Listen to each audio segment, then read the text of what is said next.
It's clear that this 46-page book, A Year in Treblinka, is a fraud.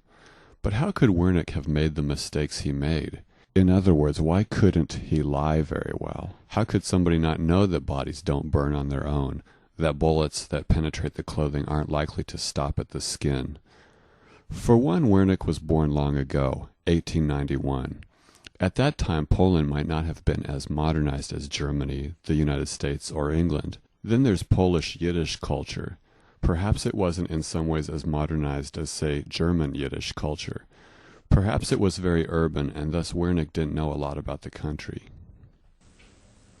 So we went into the foundations of the Treblinka death camp story by looking up a source in Raoul Hilberg's The Destruction of the European Jews, and we found Yankel Wernick's book, A Year in Treblinka, but it turned out to be a fraud. Hilberg cites it as a source 5 times, by the way.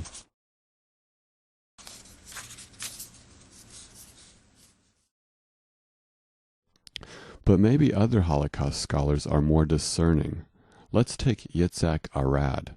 He was the head of Israel's Holocaust Museum, which is called Yad Vashem. This position is likely the most important Holocaust position in the world. He wrote a book called Belzec Sobibor Treblinka, the Operation Reinhard death camps. In addition, he was also a brigadier general in the Israeli army, so he would know about guns, fires, etc. So would he use Wernick's book as a source? The answer is yes. Not only does he use Wernick's book as a source, but mentions him by name on 24 pages. Arad puts his sources in the back of the book instead of at the bottom of each page like Hilberg. Here is just a single page of his sources. Wernick, Wernick, Wernick, Wernick.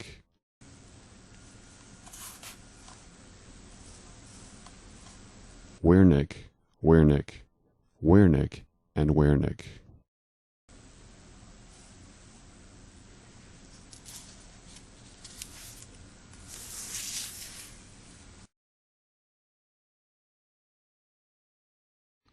Here's a map of Treblinka on page 39 in Arad's book. Here's the end of the tube. Here's the gas chamber. And here are the burial pits. The problem is that there is a water well right here, as you can see on the legend below. The burial pits surround it. That is 700,000 people buried and decaying. At 100 pounds per person, that's 70 million pounds of rotting flesh surrounding this well. The well would have been contaminated. Yet on the day of the inmate escape, they mention fetching water here, as can be seen on page 289 of Arad's book, and on page 292. Granted, the claim is that they had been removing the bodies from the pits, but bodies were still there. We see that on page 280, where Arad writes, "During the second half of July, work in the extermination area was close to termination." A sentence later he writes, "More than 3/4 of the burial pits in the camp had been opened and the corpses extracted and cremated." But 3/4 of 700,000 means that there were 175,000 bodies left just 2 weeks before the supposed August 2nd, 1943 uprising. Plus, on the day of the escape, Arad writes on page 288, "The prisoners employed at removing the bodies from the last ditches worked particularly hard that day, so that the number of bodies they brought to the grills was far greater than that morning's cremation capacity. So we know there were lots of bodies all the way up to the last day." Yet we see that getting water from this well was a regular occurrence. On page 289, the former longtime director of Israel's Holocaust Museum, Yitzhak Arad, writes, "Every afternoon, 2 or 3 prisoners would be allowed out of the barracks area to the well, some 20 meters from the gate in the barracks fence, to fetch water for the barracks kitchen, for preparing supper and washing dishes." Here's the Jewish prisoners' barracks area highlighted in green.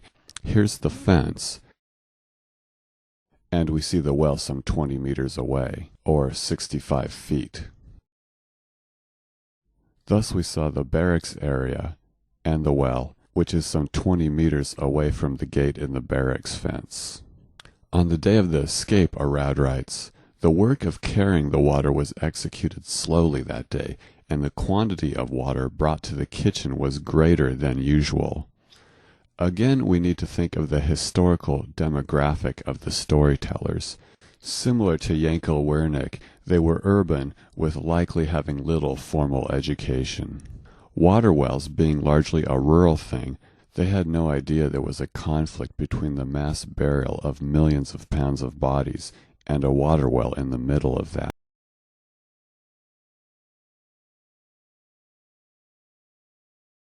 Here's a photo of a model of Treblinka.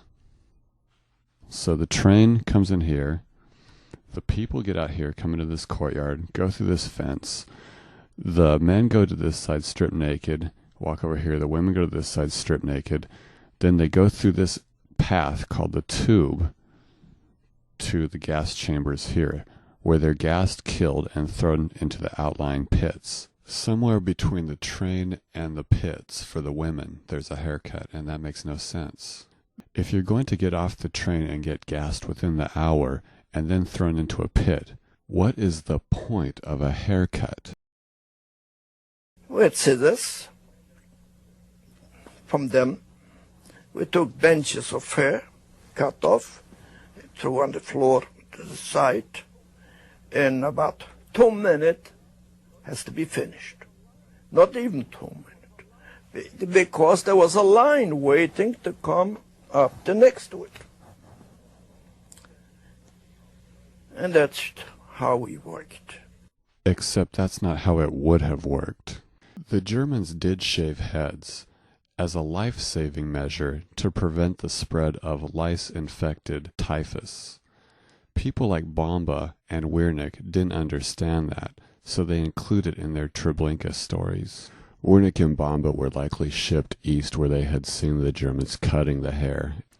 So it's included in their stories about Treblinka, but in a way that makes no sense because they didn't understand it. At the Nuremberg trials, there was only one inmate eyewitness representing 1/3 of the Holocaust. One inmate eyewitness for 1.5 million people.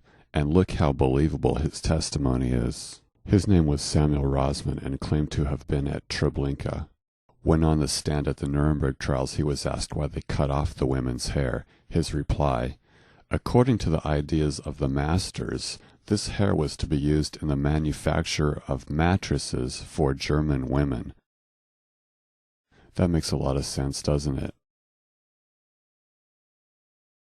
No men allowed on these mattresses. The judge never even questioned him about it, nor were any human hair mattresses ever found. Page 878, Raoul Hilberg writes, later, all three camps, Sobibor and Treblinka from the start, were equipped with diesel motors. A German who briefly served at Sobibor recalls a 200 horsepower 8-cylinder engine of a captured Soviet tank, which released a mixture of carbon monoxide and carbon dioxide into the gas chambers. And in Yitzhak Arad's book, on page 42, Arad writes regarding Sobibor, a room attached to the building contained a diesel engine, which introduced the poisonous carbon monoxide gas through pipes into the chambers.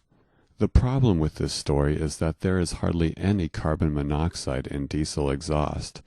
Diesel exhaust is largely particulate in the form of black soot.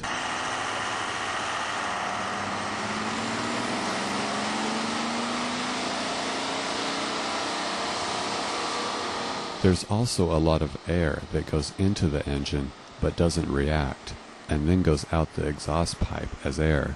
So mixed into that black soot is oxygen. What you're looking at is the best way to make a car move forward, but not the best way to make carbon monoxide. Creating carbon monoxide is a simple chemical reaction. A stream of air passes through a closed bucket of hot coals. The heat makes the oxygen molecules break into individual oxygen atoms. Carbon atoms from the hot coals then bond with the oxygen atoms to make carbon monoxide gas. The carbon monoxide gas is called wood gas or producer gas. Here is a wood gas generator mounted on a trailer.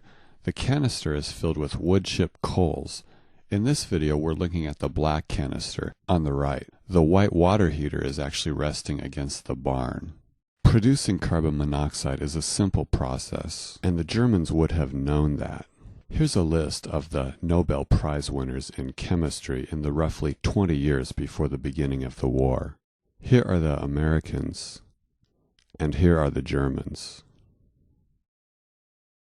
Plus, there were 500,000 of these wood gas generators all over Europe during World War II, mounted on trucks and cars because there was a gasoline shortage and civilian vehicles were being converted to run on wood gas. A search on the web shows that there are a few people that still use these wood gas generators today. They have to be careful though, because these wood gas generators produce carbon monoxide at around 3 times the concentration of regular gasoline engine exhaust and around 100 times more than diesel exhaust. So when we look at Hilberg on page 878 and see that the poison gas was carbon monoxide coming from a diesel motor, we can see how absurd that is. But even more absurd considering that the engine came from a captured Soviet tank where they'd have no access to an engine manual in German and no easy access to spare parts for an engine with such a critical task. The storytellers assumed that the biggest, smelliest engine would be the one that produced the most deadly gas, but the Germans would have used a wood gas generator.